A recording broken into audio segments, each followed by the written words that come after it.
एक बार की बात है, एक छोटे से गांव में एक अमीर व्यापारी रहता था। उसके पास बहुत सारी संपत्ति थी, लेकिन वो बहुत अकेला था। उसके कोई दोस्त या परिवार नहीं थे। एक दिन व्यापारी जंगल में टहल रहा था। अचानक उसे एक घायल पक्षी दिखाई दिया। व्यापारी ने पक्षी को उठाया और उसे अपने घर ले गया। उसने पक्षी की देखभाल की और उसे ठीक होने में मदद की। पक्षी एक सुंदर तोता था। जैसे जैसे पक्षी ठीक होता गया, वो व्यापारी के साथ बात करने लगा। व्यापारी और तोता जल्द ही अच्छे दोस्त बन गए। तोता व्यापारी को अपने जीवन के बारे में बताता था। उसने व्यापारी को बताया कि वो एक जंगल में रहता था, लेकिन एक शिकारी ने उसे घायल कर दिया था। व्यापारी ने तोते को बचाया और उसे एक नया घर दिया। व्यापारी और तोता एक साथ बहुत समय बिताते थे। वे बातें करते थे, हंसते थे और एक दूसरे की कंपनी का आनंद लेते थे। व्यापारी को अब अकेलापन महसूस नहीं होता था। एक दिन तोता व्यापारी को बताया कि उसे अपने जंगल वापस जाना होगा। व्यापारी को बहुत दुख हुआ, लेकिन उसने समझा कि तोता अपने परिवार और दोस्तों के पास वापस जाना चाहता है। तोता व्यापारी को अलविदा कहकर जंगल में चला गया। व्यापारी ने तोते को हमेशा याद रखा। उसने तोते से सीखा कि दोस्ती की कोई कीमत नहीं होती है। इस कहानी से हमें ये सीख मिलता है कि दोस्ती ही जीवन की सबसे बड़ी संपत्ति है। एक बार की बात है, एक गांव में एक दयालु किसान रहता था। वो हमेशा दूसरों की मदद करने के लिए तैयार रहता था। एक दिन एक भूखा भिखारी किसान के खेत में आया। भिखारी ने किसान से कुछ खाने के लिए भीख मांगी। किसान ने भिखारी को अपने घर ले जाया और उसे भोजन और आश्रय दिया। भिखारी किसान की दयालुता से बहुत खुश हुआ। उसने किसान को धन्यवाद दिया और कहा, आप एक बहुत ही दयालु इंसान हैं। आपने मेरे जीवन को बचा लिया है। किसान ने कहा, कोई बात नहीं, यह मेरा कर्तव्य है। मैं हमेशा दूसरों की मदद करने के लिए तैयार रहता हूँ। भिखारी ने किसान से कहा, मैं एक जादूगर हूँ। मैं तुम्हारे दयालुता के लिए तुम्हें एक उपहार देना चाहता हूँ। जादूगर ने किसान को एक जादुई अंगूठी दी। जादूगर ने कहा, यह अंगूठी तुम्हें 3 इच्छाएं पूरी करने का वरदान देती है। किसान बहुत खुश हुआ। उसने जादूगर को धन्यवाद दिया और अंगूठी को अपने हाथ में पहन लिया। किसान ने अपनी पहली इच्छा में एक विशाल खेत की कामना की। उसकी दूसरी इच्छा में एक सुंदर पत्नी की कामना की और अपनी तीसरी इच्छा में एक स्वस्थ और खुशहाल परिवार की कामना की। जादूगर ने किसान की सभी इच्छाएं पूरी कर दी। किसान बहुत खुश हुआ। उसने अपना जीवन दूसरों की मदद करने में बिताया। नैतिक दयालुता हमेशा पुरस्कृत होती है। एक बार की बात है, एक छोटे से गांव में एक छोटी सी लड़की रहती थी जिसका नाम रानी था। रानी बहुत ही दयालु और मददगार लड़की थी। वो हमेशा दूसरों की मदद करने के लिए तैयार रहती थी। एक दिन रानी जंगल में टहल रही थी। अचानक उसने एक छोटा सा बच्चा रोता हुआ देखा। बच्चा एक पेड़ पर फंसा हुआ था। रानी ने बच्चे को बचाने के लिए पेड़ पर चढ़ने की कोशिश की, लेकिन वो नहीं चढ़ पाए। रानी ने मदद के लिए आवाज लगाई। कुछ देर बाद एक बुजुर्ग आदमी आया। बुजुर्ग आदमी ने बच्चे को बचाने में रानी की मदद की।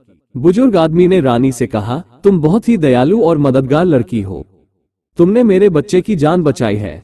मैं तुम्हारा बहुत आभारी हूँ। रानी ने बुजुर्ग आदमी को धन्यवाद दिया।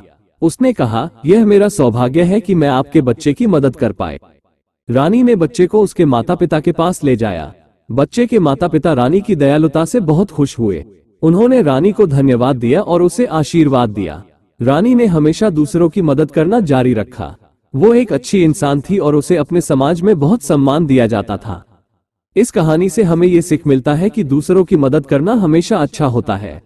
एक बार की बात है, एक छोटे से गांव में एक लड़का रहता था जिसका नाम राजू था।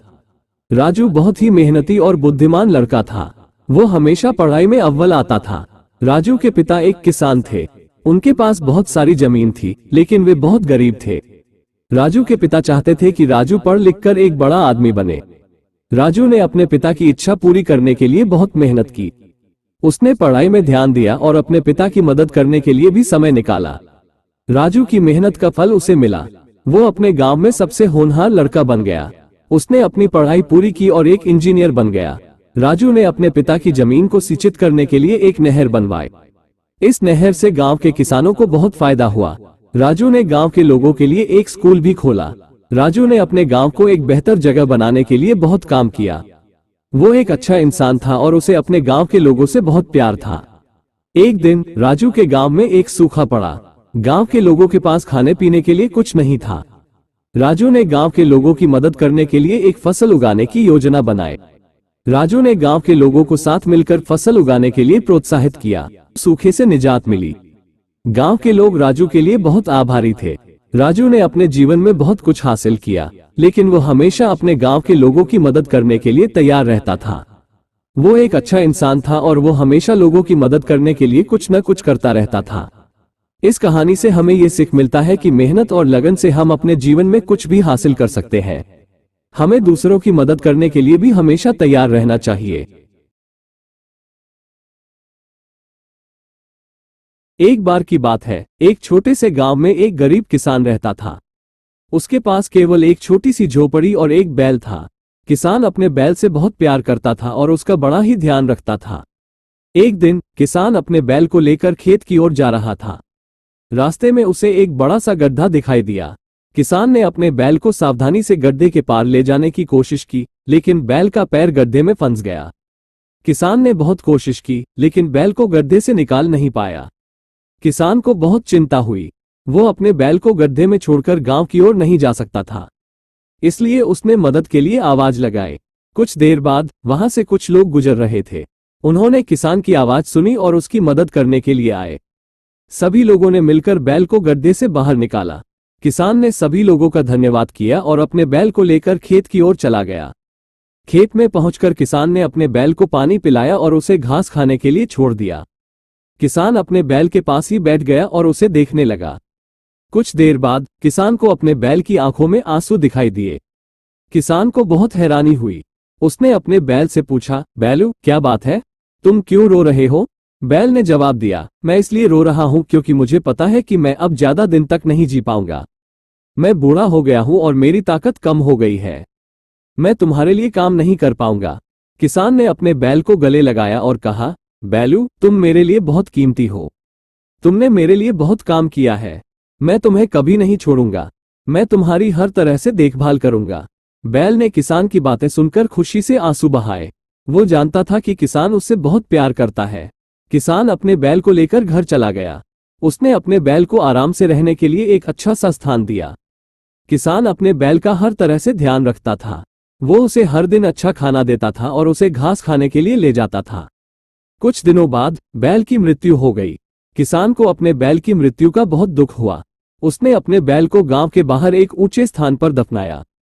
किसान अपने बैल को कभी नहीं भूला। वो हर दिन अपने बैल की कब्र पर जाता था और उसे याद करता था।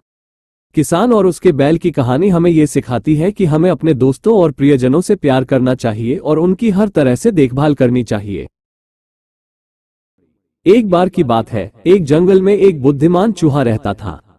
वो हमेशा दूसरों की मदद करने के लिए तैयार रहता था। एक दिन एक लोमड़ी जंगल में घूम रही थी। उसने चूहे को देखा और उसे अपना भोजन बनाने का फैसला किया। लोमड़ी ने चूहे से कहा, हे चूहे, तुम बहुत ही भाग्यशाली हो। आज मैं तुम्हें एक उपहार दूंगा। चूहा बहुत खुश हुआ। उसने लोमड़ी को धन्यवाद दिया। लोमड़ी ने कहा, मेरे पास एक जादुई अंगूठी है। यह अंगूठी तुम्हें 1 मिनट के लिए अदृश्य बना सकती है। चूहे ने अंगूठी ली और उसे अपने हाथ में पहन लिया। वो तुरंत अदृश्य हो गया। लोमड़ी बहुत हैरान हुई। उसने चूहे को देखा, लेकिन उसे कुछ नहीं दिखा। लोमड़ी ने सोचा कि चूहा भाग गया है। वो बहुत गुस्सा हुई और जंगल में भाग गई।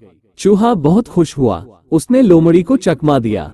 वो अपने घर वापस चला गया और अपना जीवन खुशी से जीने लगा। नैतिक बुद्धिमत्ता हमेशा शक्ति से अधिक होती है। महाभारत परिचय। महाभारत हिंदू धर्म का सबसे महत्वपूर्ण महाकाव्य है। यह महाकाव्य पांडवों और कौरवों के बीच हुए युद्ध की कहानी कहता है। महाभारत की कहानी भारत के इतिहास में एक महत्वपूर्ण घटना थी। इस युद्ध ने भारत की राजनीति, संस्कृति और समाज को गहराई से प्रभावित किया। कहानी। महाभारत की कहानी पांडु और कुंती के 5 पुत्रों युधिष्ठिर, भीम, अर्जुन, नकुल और सहदेव के इर्द गिर्द घूमती है।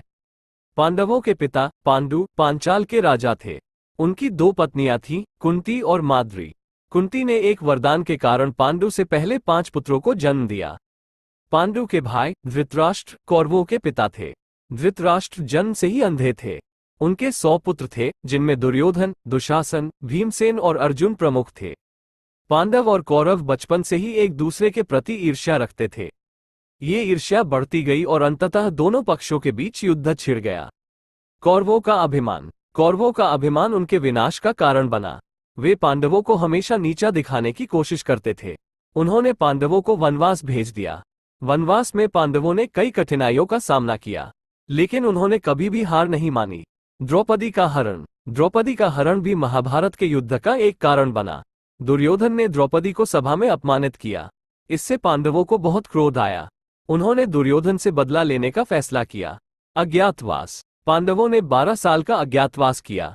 इस दौरान उन्होंने कई नाम बदले और कई जगहों पर रहकर कौरवों से बचने की कोशिश की। अज्ञातवास के अंत में पांडवों ने कौरवों को चुनौती दी।